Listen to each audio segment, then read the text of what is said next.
bilang ya Pak, jadi tanya aja standar Singapura sama kita.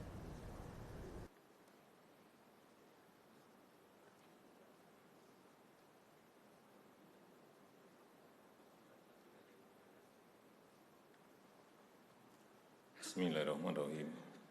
Assalamualaikum warahmatullahi wabarakatuh.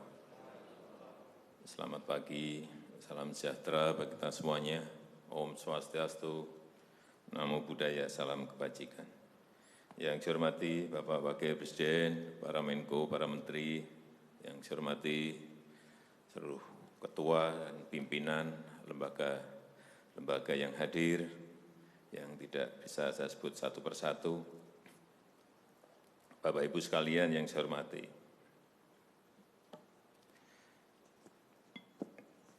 suasana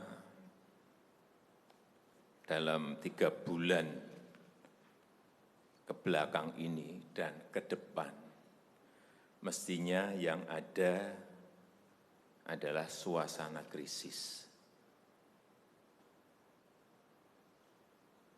Kita juga mestinya juga semuanya yang ada di sini sebagai pimpinan, sebagai penanggung jawab, kita yang berada di sini ini bertanggung jawab kepada 260 juta penduduk Indonesia. Ini tolong digarisbawahi. Dan perasaan itu tolong sama, kita sama. Ada sense of crisis yang sama. Hati-hati, OECD terakhir sehari 2 hari yang lalu menyampaikan bahwa growth, pertumbuhan ekonomi dunia terkontraksi 6, bisa sampai ke 7,6%, 6 sampai 7,6% minusnya. Bank Dunia menyampaikan bisa minus 5%. Perasaan ini harus sama. Kita harus ngerti ini. Jangan biasa-biasa saja. Jangan linier. Jangan menganggap ini norma. Bahaya sekali kita. Saya melihat masih banyak kita yang menganggap ini normal. Nah, kalau saya lihat Bapak, Ibu, dan saudara-saudara masih ada yang melihat ini sebagai sebuah masih normal, berbahaya sekali. Kerja masih biasa-biasa saja. Ini kerjanya memang harus ekstra luar biasa, extraordinary. Perasaan ini tolong sama. Kita harus sama perasaannya, kalau ada yang berbeda satu saja sudah berbahaya. Jadi, tindakan-tindakan kita, keputusan-keputusan kita, kebijakan-kebijakan kita, suasana adalah harus suasana krisis. Jangan kebijakan yang biasa-biasa saja, menganggap ini sebuah kenormalan. Apa-apaan ini? Mestinya suasana itu ada semuanya.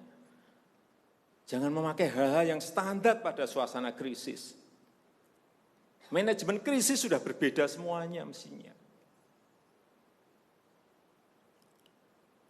Kalau perlu kebijakan perpu, ya perpu saya keluarkan. Kalau perlu perpres saya keluarkan. Kalau saudara-saudara punya peraturan menteri keuangan, keluarkan untuk menangani negara, tanggung jawab kita kepada 267 juta rakyat kita.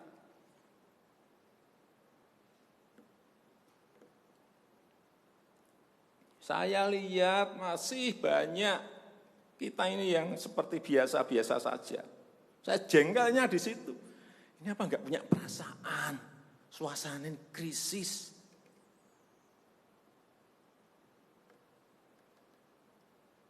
Yang kedua, saya perlu ingatkan belanja-belanja di kementerian. Saya lihat laporan masih biasa-biasa saja. Segera keluarkan belanja itu secepat-cepatnya karena uang beredar akan semakin banyak. Konsumsi masyarakat nanti akan naik. Jadi belanja-belanja kementerian tolong dipercepat. Sekali lagi, jangan menganggap ini biasa-biasa saja. Percepat, kalau ada hambatan keluarkan peraturan menterinya agar cepat. Kalau perlu perpres, keluarkan perpresnya. untuk pemulihan ekonomi nasional. Misalnya saya berikan contoh, bidang kesehatan, itu dianggarkan 75 triliun. 75 triliun.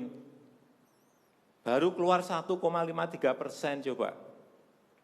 Uang beredar di masyarakat kerem ke situ semua. Segera itu dikeluarkan dengan penggunaan-penggunaan yang tepat sasaran, sehingga men-trigger ekonomi. Pembayaran tunjangan untuk dokter spesialis, untuk tenaga medis, segera keluarkan. Belanja-belanja untuk peralatan, segera keluarkan. Ini sudah disediakan 70-an triliun seperti itu. Bansos yang ditunggu masyarakat, segera keluarkan. Kalau ada masalah, lakukan tindakan-tindakan lapangan.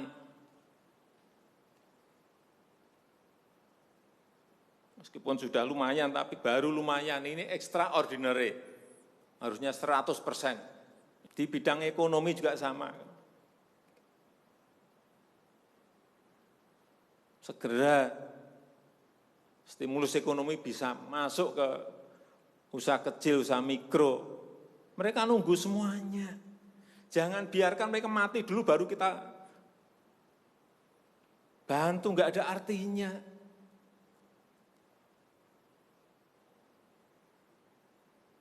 Berbahaya sekali kalau perasaan kita seperti nggak ada apa-apa, berbahaya sekali. Usaha mikro, usaha kecil, usaha menengah, usaha gede, perbankan, semuanya yang berkaitan dengan ekonomi manufaktur, industri, terutama yang padat karya, beri prioritas pada mereka supaya enggak ada PHK. Jangan sudah PHK gede-gedean, duit rupiah pun belum masuk ke stimulus ekonomi kita. Hanya gara-gara urusan peraturan. Ini extraordinary. Saya harus ngomong apa adanya, enggak ada progres. Yang signifikan enggak ada.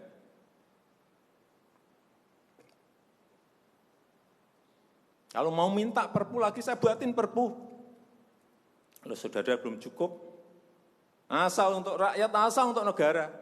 Saya pertaruhkan reputasi politik saya.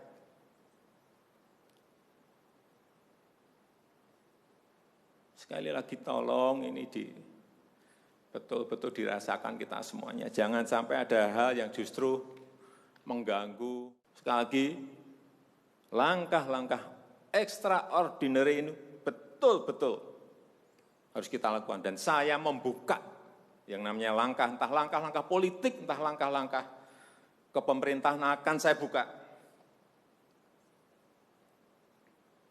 Langkah apapun yang extraordinary akan saya lakukan.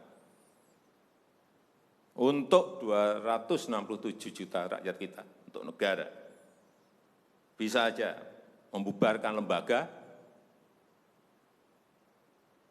bisa saja reshuffle, udah kepikiran kemana-mana saya.